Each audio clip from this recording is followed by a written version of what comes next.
Zoom. Hey everyone, this is Donna Druchunas, and we are here with Procreate and Tech Tips for Sequential Artists Workshop. And I'm trying to remember how to pin myself for everybody. There we go, spotlight for everyone.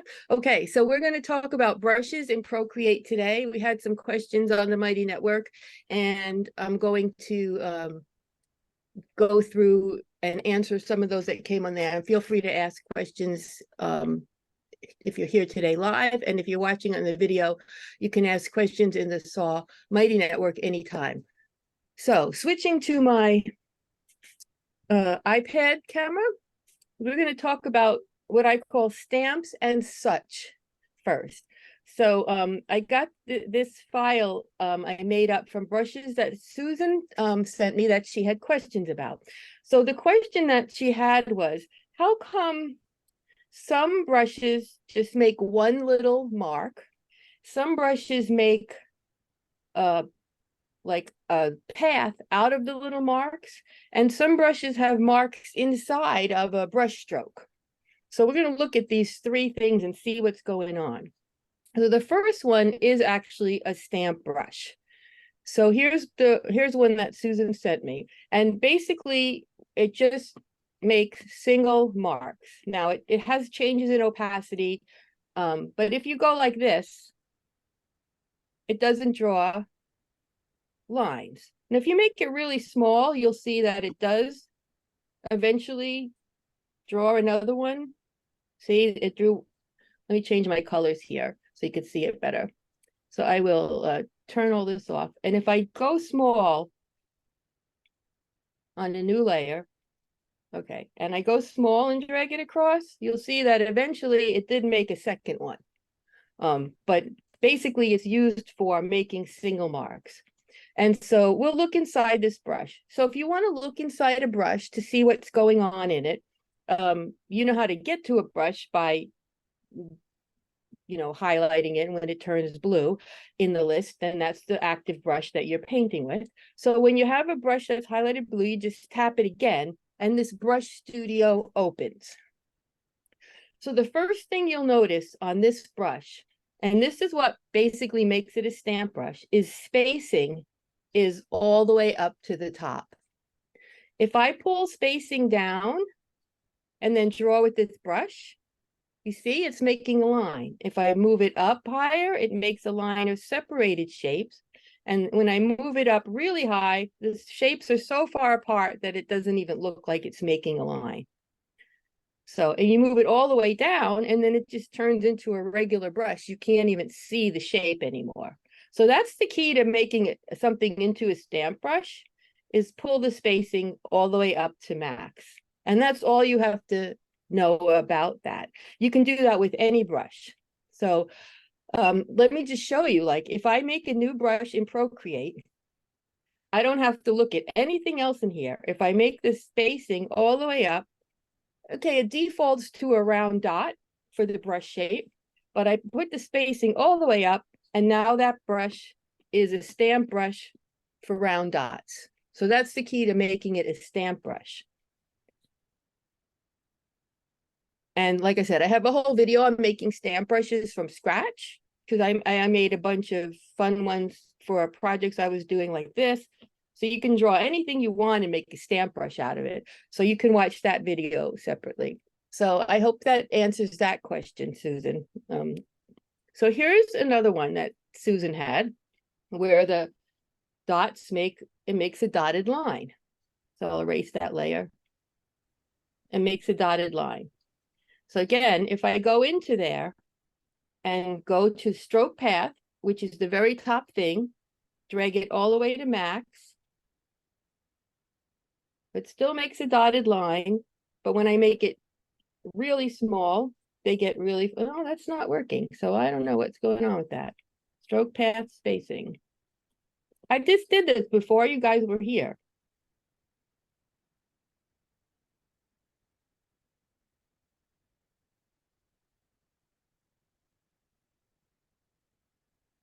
Stroke path spacing. Okay, well, there's another part of this that I want to show you also, is like, see how this this shape fills the whole space? This is one I was interested in, uh, like this, because the shape is very big. So first thing we looked at is stroke path. Now I don't know why this just did that, why it's coming that close together. You can still stamp one because they're not connected, but they're not going as far apart as the other one when I draw the line. But the shape, which is the second important thing in a brush, is big. See, the shape here, it fills the whole window of what's available to draw a shape. And if we go back to this other one and look in the shape itself is tiny, and there's all this blank area around it. So when you actually draw these, they're only taking up a small amount of the available brush shape. So no matter how big you make it here, it's not going to get very big, because what you're actually drawing is, with each brush thing, you're actually drawing a whole thing like that with a tiny mark in the middle of it. So that's the other part of brush stamp. And go back to the one I made. Yeah, and it still makes a line when you put it all the way apart. So what makes them go super far apart, like this one, is that the shape is also small. But I don't really recommend you do that, because if you wanted to make this really big in Procreate, your graphic image for the brush is very small, and it will be blurry if you make it too big. That's why they give you this size. Basically, you make a square 30 by 30 through 3000 by 3000 pixel image to create a brush. So anyway, I don't want to go off topic, but we'll come back to that. But the main way to make it a brush is to turn the spacing all the way up. And then you'll notice that in my thing here, it's still showing me 3 dots. So if I only wanted to show one, like these do, to show that it's a stamp, I go into properties all the way at the bottom and click use stamp preview. And all that changes is what shows up in the menu, but now we just see 1 dot. So you know that your intention as the brush person is to use that for single dots, not to draw lines. That's just a message to yourself. So this one here is the intention of the brush maker is for you to draw lines with it. This one here, the intention of the brush maker is for you to just touch it when you want a dot. So that's that with stamps. Are there any more questions about that, besides how to make a stamp from scratch? Because I have another whole video about that. That answered my question. Thanks, Donna. Okay. So again, you can look up the whole video on stamps. So I want to show you this brush here, which has dots inside of a shape. So the bigger I make my brush, the bigger the dots get, but there's not a single dot. It's like making a pattern. It's like covering the whole thing with a pattern of texture. So we're going to look in this brush again. We'll look inside this brush. Okay, the spacing is all the way down because it's drawing smooth lines. So the spacing's all the way down. The shape is a plain circle, but that's not what's making the black circles. The shape is making the shape of the brush stroke, but something is filling the brush stroke besides solid ink, for a better thing to call it, besides solid digital ink. So right here we see just a blank empty circle, but there's another thing below it called grain. And the grain is also a blank empty circle. So what this brush is doing is taking a circle brush and filling it with circles. And I can change the size of the circles inside that brush by changing the scale of the grain. Can you see how the circles are getting bigger and smaller inside the brush? And I can also change it to where it go all the way down on the bottom of Zoom, it says follow size. And if I go all the way up, it says cropped, and the size of it won't change when I change the brush. So we're going to look at that more later. But the reason this is showing circles inside circles is because the shape of the brush is a circle and the grain is a circle. So we'll keep that brush there, and I'm going to duplicate it. So you swipe left on a brush and hit duplicate to make a copy of it, because I'm going to change this brush and show you some interesting things. So what happens if this brush, if we want to change the shape? Say we don't want a circle is like a Posca paint pen or a really round, smooth marker. Say we want to change the shape of our pen tip or our brush shape. So in here, in the shape, we have the shape source, and you can say edit. Now you can create your own, but we're not going to do that right now. We're going to say import. This is where we're going to get a new one. Remember, I said it's a square image, 3000 by 3000. Well, you can have some in your photos if you made them. You can have some in your files, but Procreate gives you some. So if you look in this source library, you have all these shapes that you can pick for your brush. The default one when you create a new brush is just a hard edge circle. So for now, let's just pick a hexagon. Okay, and now I've got the hexagon, and I'm going to say done. So now in my shape, you see that I have a hexagon. So in my drawing pad, which is just for testing the brush, I'm going to clear it, and I'm going to draw again. That doesn't look very different, but you can see it's not quite clear on the edge as the circle one was. It doesn't look very different because it's not filled with the solid color. If I make them bigger, you can kind of see that it's cut off on the edges. Okay, but so then we change the shape of the brush. Now we can also change the grain of the brush, which is texture. In this case, you can make a texture with the shape, or you can make a texture with the grain. This one uses grain. So let's do the same thing. Let's edit the grain, import from the source library. And we'll just pick something that's more of a texture than a dot. And they come with, a fair number of things you can play with to create brushes. So I'm just going to pick bricks.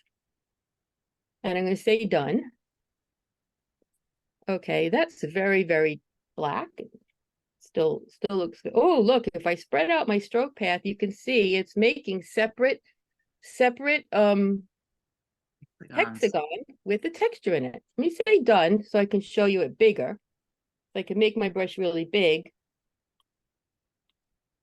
and show you it's making hexagons with the texture. If I go back into that and make the spacing closer together, if you go all the way down, it almost always makes a solid line because it's packing those hexagons so close together. You got 10 or 20 overlapping each other. You can spread it out a little bit and you can get like a really textured brush there. So now if I do it like that, see, I get these textures overlapping them. So that's the basics of that. And of course, you can go in and play with all these things. And this shape is not very good for creating a texture brush because it's so sharp and clean, right? So we'll just edit it again and import from the source library. And we'll pick, something that looks like you would be drawing a texture brush, ink mess. Now I'll erase my layer.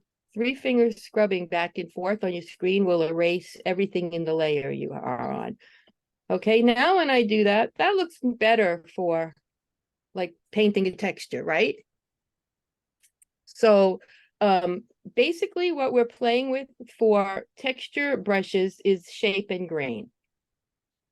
So Susan, did that answer your question about this brush? About why is it showing circles inside of the line? It does. When you were switching it out into a hexagon, what I anticipated it was going to do was be like a solid wall of black hexagons on white. Oh, okay. So that's the opposite. Yeah, you'd have, okay. So, yeah. No, cool. Let me duplicate it again. I'm not sure it lets you pick a hexagon. I'm not sure that Procreate provides a hexagon for a texture for you. So what I did was I duplicated this brush again. I'm going to go in and edit it. Now, instead of making the shape a hexagon, I don't know if I can make the grain a hexagon. I don't know if they provide one. You can make one by drawing it yourself, but using the source library that they provide, I don't know if they have a hexagon in there. So I don't see anything like that in there. But let's pick bacteria, because that's just little black shapes, right?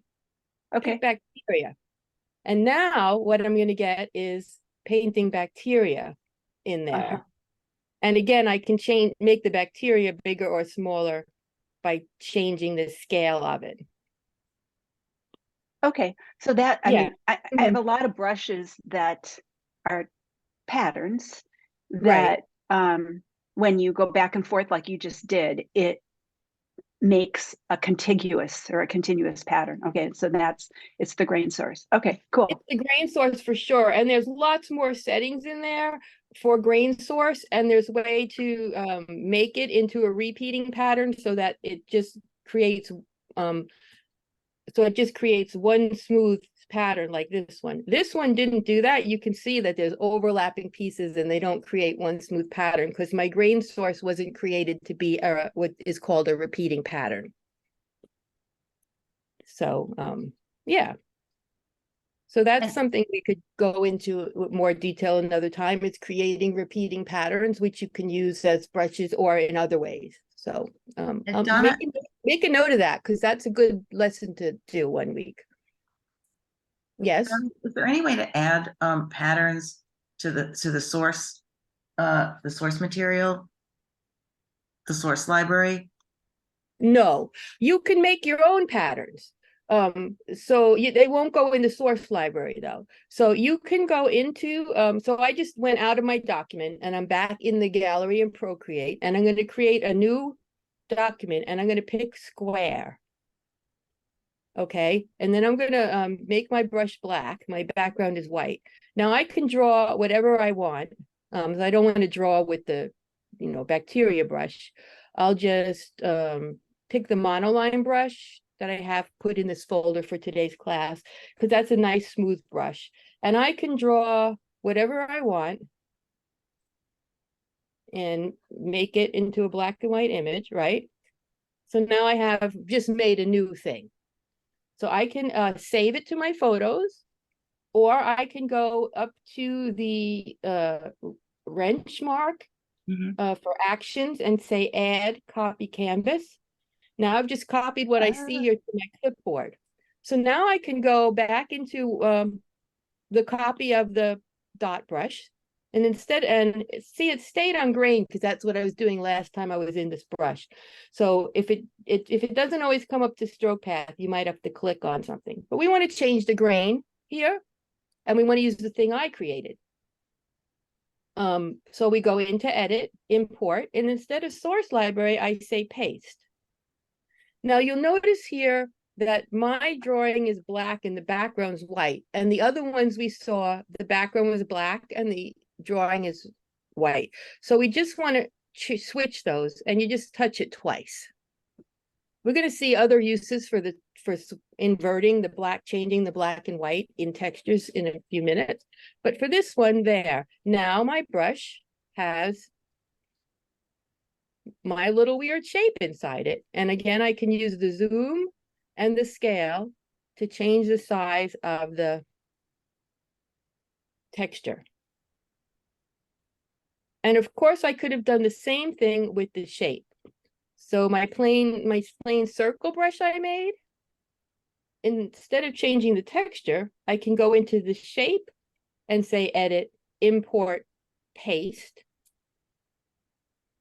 I don't like drawing white on black, so I always draw them black on white, and then I have to touch them twice to change it. That's why I'm doing that, because I like to see it in reverse.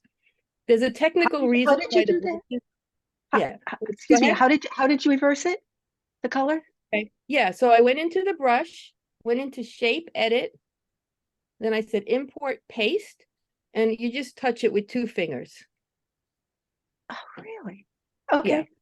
Okay, so now I changed my shape to that. So when I draw with my brush, and I can change my stroke path and everything, my brush shape is the weird shape. So you can create anything you want in a square thing with black and white or gray. You can have gray in it too. But black and white makes the solid brushes. And you can make a shape or grain like that.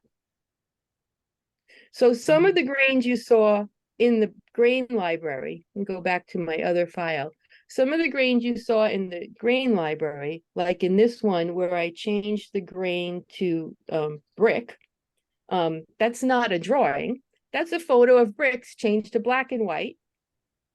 So if I say edit import from the source library again, some of these are just scans of paper that are changed to black and white.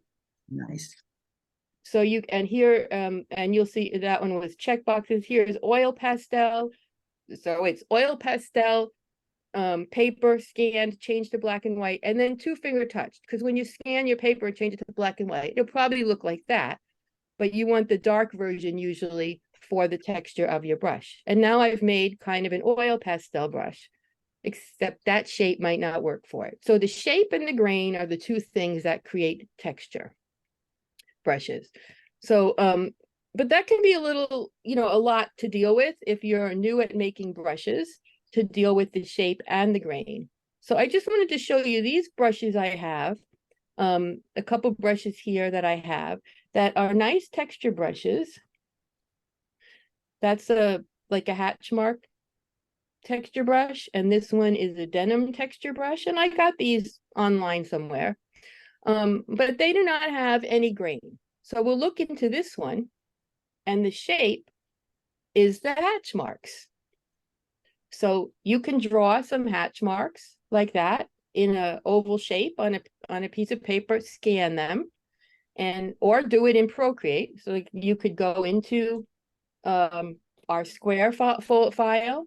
I'll just erase that, refinger back and forth. I'll take my dry ink that I use for a lot of drawing, and I'll just go like that. And I could make that into a brush shape. And then it would draw those hatch marks, just like the one I showed you. So you can make a texture brush with just the shape being the texture. So you could use any one you want. So here is the shape that this brush has, and I can go into edit, import, and again, I can make a photo, I can paste it if I drew something and copied it. And in the source library, there's all kinds of shapes, and many of these you can use to make nice texture brushes because they're textury. I picked something that didn't really work for that, but say ink dry. Okay. Now I got a texture brush just by changing the shape to something that's textury. And you can see here when I open it more that it's not pure black and white. It's got gray, some gray in it too. So the gray area is what makes it be sometimes opaque and sometimes transparent. So black is invisible when you paint with the brush. White is opaque and gray is a level of transparency. So when I paint with this brush, I don't see the shape of the square because black is invisible, but I do see in varying degrees of darkness the blobs, and then there's other things in the brush like pressure sensitivity and all kinds of more things you can change. But you can make a shape brush by only changing the source. So if you made a new brush and it's that round brush, so you just click the plus sign at the top of the brush thing and it makes a new brush.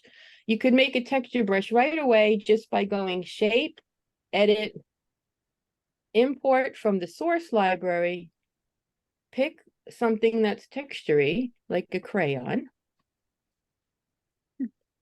And there, okay, that one, why is that still a dark line? Well, you go into stroke path and you say, oh, maybe they're too close together. Okay, and you can play with some of the other settings. So this one, it still shows they're very round and circular, so they still look like circles. Jitter makes them move around, so you can play with jitter, how much you want them to move around, which makes it less of a line and more of a blobby shape.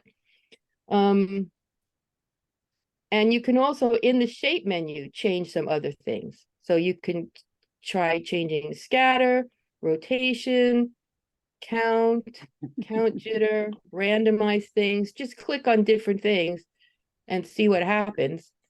And you can get, it's kind of like a bubbly texture. It still makes a little bit of a kind of a line because they're more circular than the other shape was. You know, this shape is really not a circle filled with texture. It's like separate lines. So depending what the texture is will affect how the brush is. But you can just play with all those things in shape. And sorry, come on, stop, scroll. Play all those things with shape and you can make a different texture. You know, like this could work really nice if I change my background color to blue and change my ink color, background color to a blue and change my ink color to a white or off-white. And I mess with this, turn the opacity down a little. I could make some nice cloudy shapes with that brush.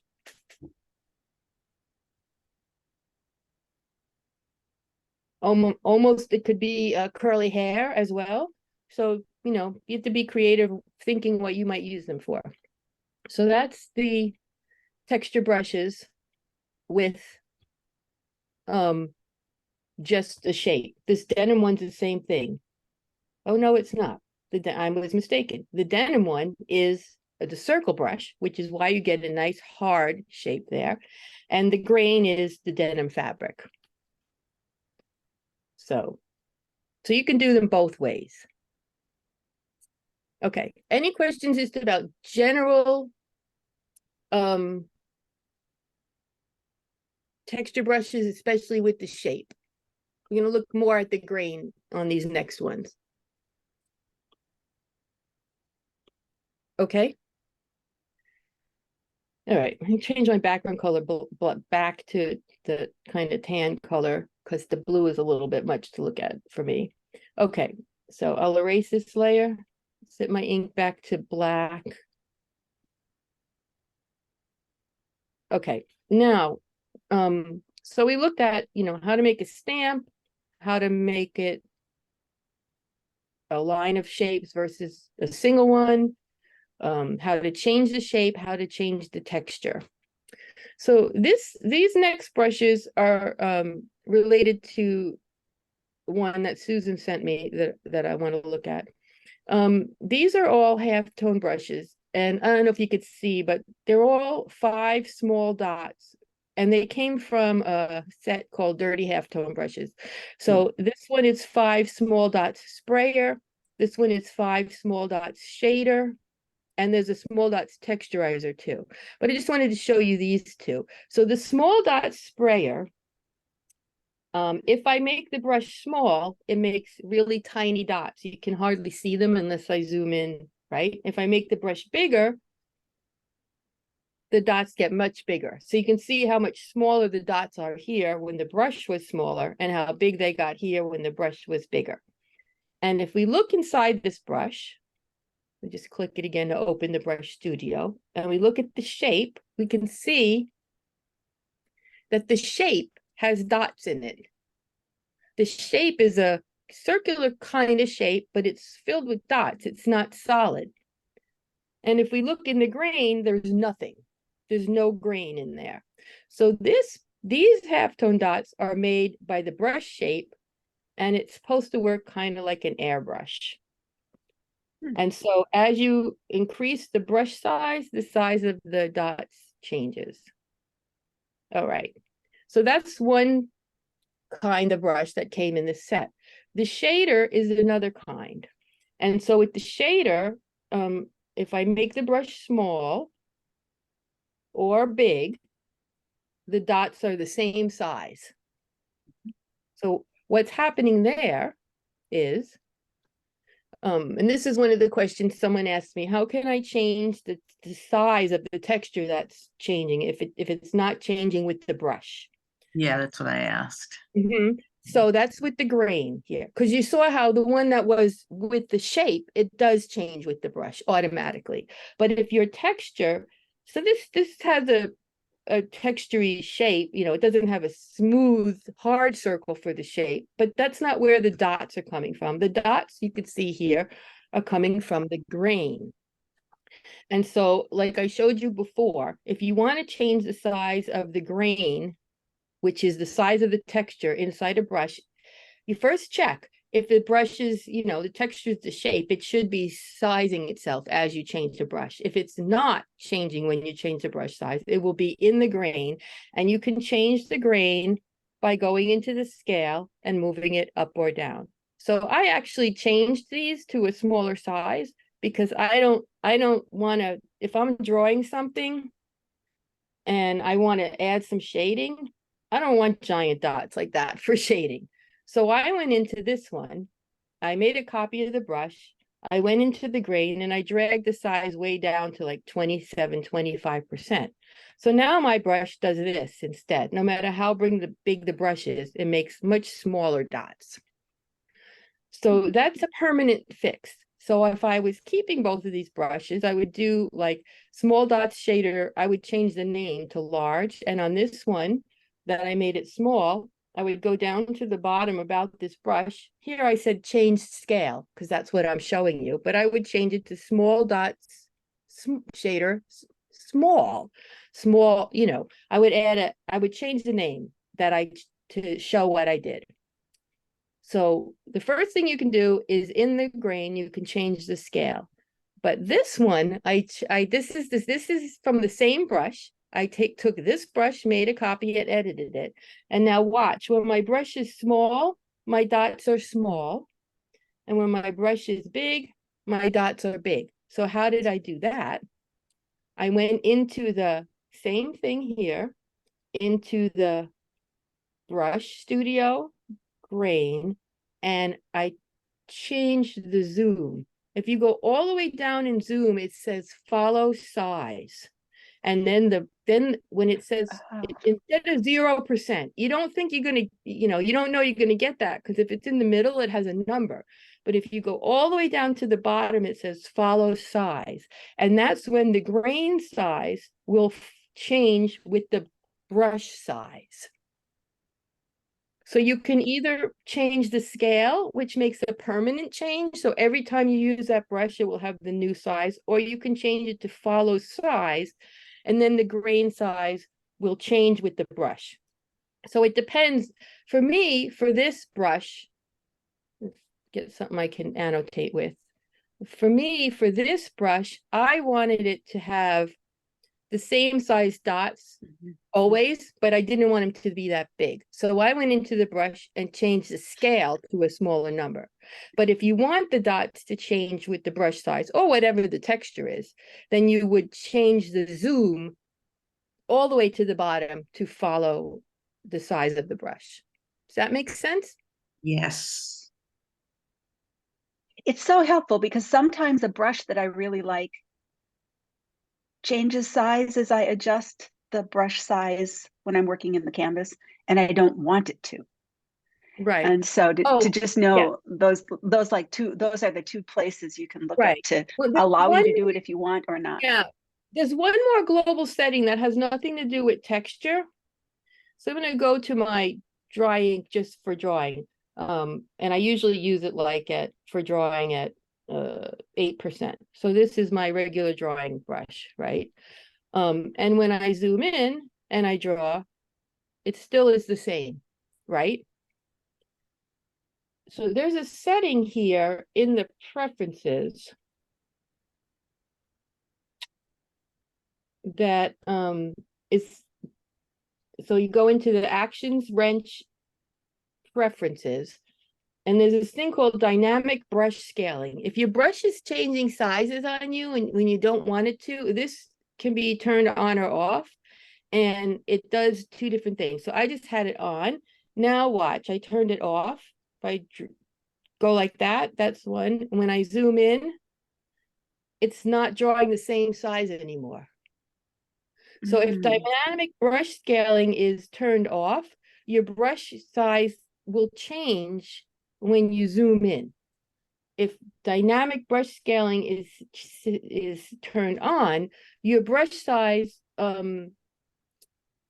basically is like your pencil. You're actually using a physical pencil. It doesn't change if you put your face closer to the paper or pull it away. Whereas if you turn that off, your brush size changes based on how far you're zoomed in. So that's something that make sure you have that on if you want your brush size to be consistent as you zoom in and out, which has nothing to do with any, it works, it's for all brushes. It's just the way it affects all brushes. So it's not tied to any single brush. But that's the thing to check if that happens to you and you notice it. All right, yeah. So, okay, what else do we want to look at here? So did you do the color changing ones? Or no, that's another day? No, I have two more. I have one more thing I want to show you before the color changing. So this was an interesting one, and it has to do with the grain again. So Susan, you sent me this brush called Vertical Fill, and it makes like it looks like you colored it like that with the pencil, and it's very light and kind of transparent, and you can lay down another coat on it and do different things. But some brushes are made to be very light and transparent. And that has to do with a lot of settings. But in this one, we'll look at a couple things. So first of all, okay, it's not the shape because the shape is just a blob. So it's the grain. It's the grain that's making the pencil marks. So if you want to change the way the grain works so it can get lighter or darker things, there's many things you can do. First of all, we haven't really looked at this, and I'm not an expert on these, but if you change from moving to texturized, the effect of the grain is very different. So you notice this one was set to texturized. When I set it to moving, it became much darker. So switching between those is something to play with. The other thing you can play with, so I went back to the original, what was in this brush, which was texturized. You can play with the depth. And if I drag the depth lower, it gets darker. That's the opposite of what I would have expected to happen, but at any rate, I played with that setting. You can also play with brightness and contrast. And again, this works the opposite of, I think, how I would think. The higher you go, the less bright it gets. But you can play with brightness and contrast as well on those things, and that changes how the brush works. So here I changed the depth. I think that's the only thing I changed on that was the depth. Maybe I'll change the brightness a little bit. And also brushes use a blend mode. So you can try like changing the blend mode to something different. You know, some of them just turn solid black. Some of them turn darker and lighter, and you just have to play with that. And then additionally, if you're changing the blend mode, was on linear burn, you want to also test your brush in different colors perhaps. So you can go up here and in your drawing pad, when you're testing brushes, you can clear the drawing pad and you can pick a couple different colors to draw with to see what happens. You can't do everything with it, but you can practice a little bit. And then of course you can go back to your document and you can see the one I made now is a lot darker than the one that was there. The other things you can do is go into general settings for the shape. Nothing there, nothing there. You can go through all of these things. But I think the main ones here is properties. Check on minimum and maximum opacity, and does the Apple Pencil change the opacity?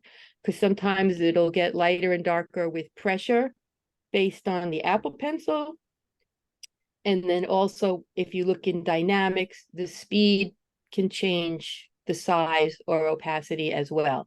So you want to check those settings because they might be affecting your brush and making it really less solid than you want it to be. Watercolor brushes Susan, I know you mentioned watercolor brushes related to this, and we're going to do a whole separate thing on watercolor brushes because there's so many ways to make a watercolor brush and so many reasons that they are more or less transparent. That's a whole nother lesson. But that's yeah. So that's the thing you can do if it's a texture that's, again, what I said, if we looked at the grain on this one, it's not solid black and white. There's a lot of gray in there. You can also invert the grain and see what happens. So touch it twice so that this looks really dark, which means it's going to be really light. These are opposite. Everything dark and light is opposite on brushes. There's a technical reason why. We won't go into it today. But I can change that to the opposite. And, oh, wow, now I need to, now I need to change something else because it's way too dark. And maybe it's not even going to work. Yeah, so when I changed that to the opposite, it's not even going to work because it's just way too dark for the other settings of the brush. So I want to keep it at the looking dark and then mess with the depth, the brightness, and so forth to change that. Okay, so these are things you can play with on any brush that's not working exactly how you want. If you really like the brush, but you just don't like that it does XYZ. Okay, so what about color changing brushes? So I need to pick some colors here instead of black. So I got a blue here now. What? Well, this brush is red. How come? Because my secondary color is red. And look, as I press with different pressures, it's changing from blue to red and purple. So this is using two colors. Now, normally we only look at this circle here and we click on it and we come down here and we look at our wheel. We might look at our palettes or our square, we might look at anything, but we normally only look at this one. And that's this left square here is the color that shows up in the circle at the top. But you notice when you go onto the page with the wheel or the disc, that there's two squares here. So you can have two colors picked. So this is your primary color. So if you pick a regular brush that doesn't have secondary color, when you draw with it, it's going to draw in your primary color. So how did this brush get to have two colors? So again, we go into the brush studio and we're going to look all the way down at color dynamics. And there's a whole bunch of things you can do here to have color changing brushes, which is super fun. So on this one, we're going to scroll all the way down to color pressure, and secondary color is turned all the way up. You don't have to turn it all the way up. So long as it's not on 0, your brush will be color changing. Now, on the drawing pad, that doesn't really show up very good. Maybe, I don't know if we can pick. Yeah, no, it always keeps one color as black. So here you can see that it's changing with pressure because I picked the pink for my color and it's keeping the second color as black. When I press hard, it turns darker. So let's say done and see what it does here. So if I press with really no pressure, I get the blue, and then the harder I press, I get the red, which is my two colors. So you can go into any brush and add a secondary color. So let's go to the hatch one that we were looking at before, and we'll go into color dynamics, and we'll do the same thing with pressure. We'll say secondary color for pressure and drag it all the way up. So now my hatch thing that was making all solid color hatch marks before will change the color depending on the pressure. How do you choose the color the brush is going to change to? There's your two squares here. So you have to be in the disc. Yeah. And you can click on the, you change your main color is the first one, and the second color is the one on the right. And it also, you can have these two colors saved all the time, because notice as I click on them, they change the top color. So this top color that shows in the circle will be your primary color, and the color that's in the second square will be your alternate color. So every brush will react a little different to that. But you don't have to pick the colors either. You can have random changing color brushes, which is super fun. So here's one that I got in a set called Paint and Chill.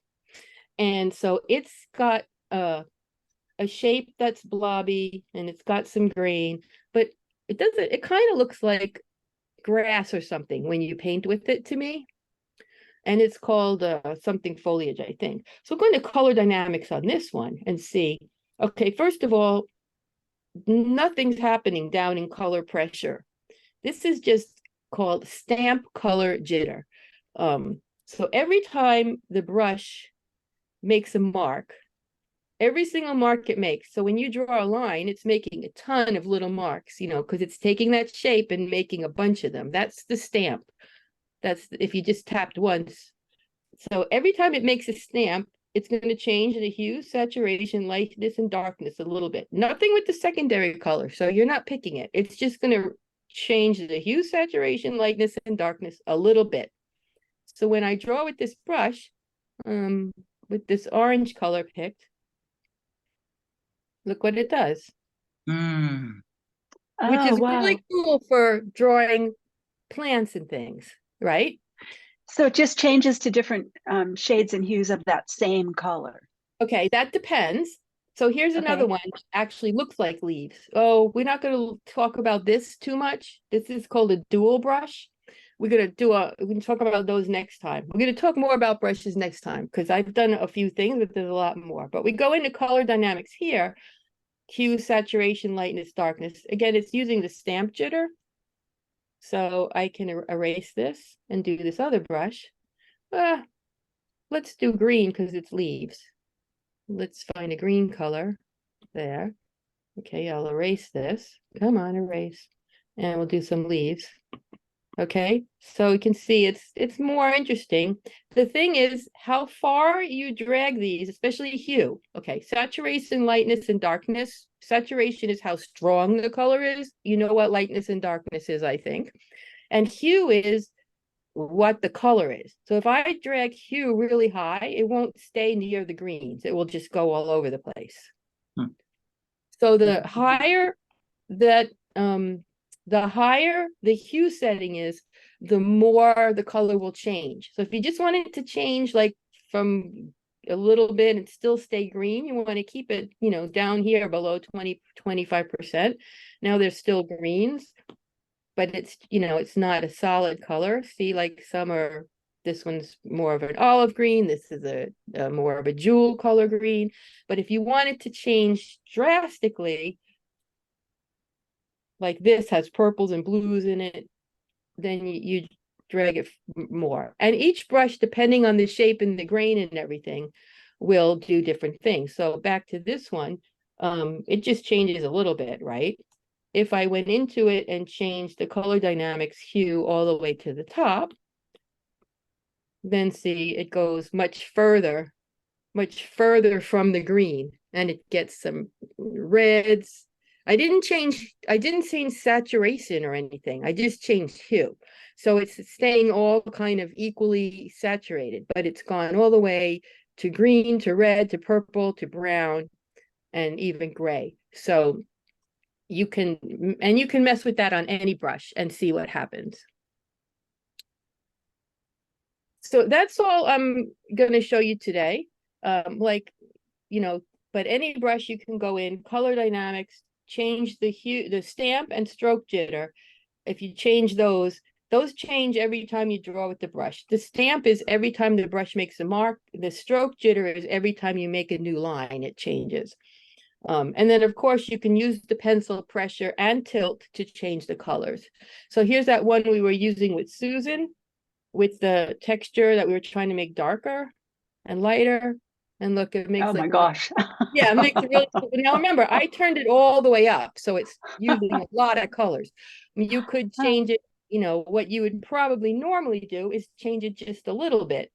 you know, you would change it just a little bit so that it would stay in the color range you were using, but it's not solid. You can see there's different kind of shades of green in there. So this is generally more useful, although I'm doing a carnival thing right now, so I might do a bunch of this kind of stuff in it. All right. Any questions about that stuff? So basically, No, it's really helpful. You play with them. You play with the brushes, but the things I showed you are basically when you are on a brush you want to change and you touch it, it's already highlighted, the brush studio opens. So you want to look at the path spacing. For these kind of texture brushes and things, the path shape, the stroke path, the spacing on that, the shape and the grain. And then we looked at color dynamics and a little bit at dynamics and Apple Pencil properties. You can, you know, these things we looked at a little bit, but mostly we looked at the path, the shape, the grain, and the color dynamics today. So you can play around with those. Just remember, swipe your brush to the left and make a copy of it before you mess around with it so that you don't ruin your original one. You should be able to go into a brush and go all the way to about this brush where you can name it. And there should be a thing where you can reset the brush to the point that the manufacturer made it, or you can create a new reset point yourself. But some brush creators do not have that. They didn't create a reset point, so you don't have that there. And so if you ruin a brush without duplicating it, you have to re-import it again. So I would say really always make a copy of a brush before you mess with it. Great. You want to see what we're going to do next time with brushes? Yeah. We know this would take up too much time, but we're going to do where we take a brush like that. And where's the one I already did? Well, that one's doing two colors in a different way than what we saw, right? But that's not really what I want to show you. Let's see. Okay, I do have two colors selected. Ooh. Cool. Oh, that's cool. Outline brush. And Susan, this is very much related to the washi tape brush you asked me about. It's the Oh, same, Yeah, done the same way. that's So we're going to look at these next time, but these are like that one I showed you that I said we don't have time to look at. There's two brushes inside one brush. So we'll look at that next time because you can do some really cool special effects with that. Oh, Yeah. cool. But it's, you know, Cool. we need another hour to work on that. cool. Yeah. You've teased us. I was gonna say, nice teaser. Yeah, and we might look at watercolor brushes too at that week as well, because a lot of the watercolor brushes are also dual brushes. That's what makes them act in all those unpredictable ways. And I don't understand totally how that works. I'm not sure anybody does. But I can show you how to make things like this, and I can show you like we just looked at with the like an outline brush or a washi tape brush. And I can show you how to look at some watercolor brushes. And I wouldn't bother making my own watercolor brushes because there's so many available and they all work in different ways. But of course, that's just me. I make lots of stamp brushes and like outline brushes and things like that I would make. So you'll see what you want. If you can't find what you want, then you learn how to make it. Yeah. I think most of the brushes I sent you as examples of my questions were from Dolores Neskant, who is a Right. teacher on Skillshare.